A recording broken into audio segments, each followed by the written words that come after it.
भारत के चंद्रयान-3 ने चंद्रमा के दक्षिणी ध्रुव पर कुछ ऐसा ढूंढ निकाला है जिसके बारे में दुनिया को अब तक नहीं पता था। माना जा रहा है कि प्रज्ञान के इस नए खोज के बाद चांद पर जीवन होने की संभावनाएं भी बढ़ गई हैं।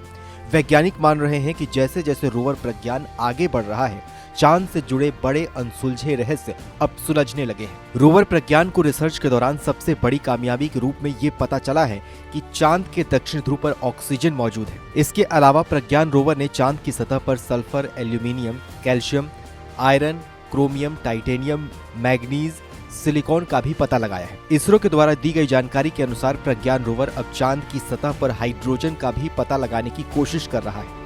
जानकारी के लिए आपको बताएं तो जैसे जैसे धरती पर पाए जाने वाले मिनरल चांद पर मिल रहे हैं, वैसे वैसे अब भविष्य में चांद पर इंसानी बस्तियां बसाने की भी संभावनाएं बढ़ती जा रही हैं। चंद्रयान-3 का रोवर प्रज्ञान चांद की सतह पर घूम रहा है और रिसर्च कर रहा है। ऑक्सीजन मिलने के बाद अब चांद की सतह पर हाइड्रोजन का पता लगाने की सबसे बड़ी कोशिश हो रही है, क्योंकि हाइड्रोजन और ऑक्सीजन की मदद से पानी बनाया जा सकता है। इसका मतलब ये होगा कि चांद के साउथ पोल पर पानी की मौजूदगी के निशान मिल जाएंगे।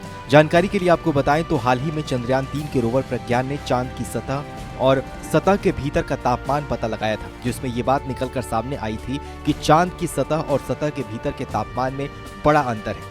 इसरो के द्वारा दी गई जानकारी के अनुसार चांद की सतह पर तापमान करीब 50 डिग्री है, वहीं सतह के अंदर का तापमान करीब -10 डिग्री है। आपको बताएं तो चांद का दक्षिणी ध्रुव पूरी दुनिया के लिए एक राज है, क्योंकि अब तक दुनिया का कोई भी देश चंद्रमा के दक्षिणी ध्रुव पर नहीं पहुंच पाया था। भारत इस लिस्ट में पहला देश है जिसने चांद के दक्षिणी ध्रुव पर सॉफ्ट लैंडिंग की है। आने वाले समय में रूस, अमेरिका, जापान, चीन समेत कई देश अब चंद्रमा के दक्षिणी ध्रुव पर जाने की योजना में हैं।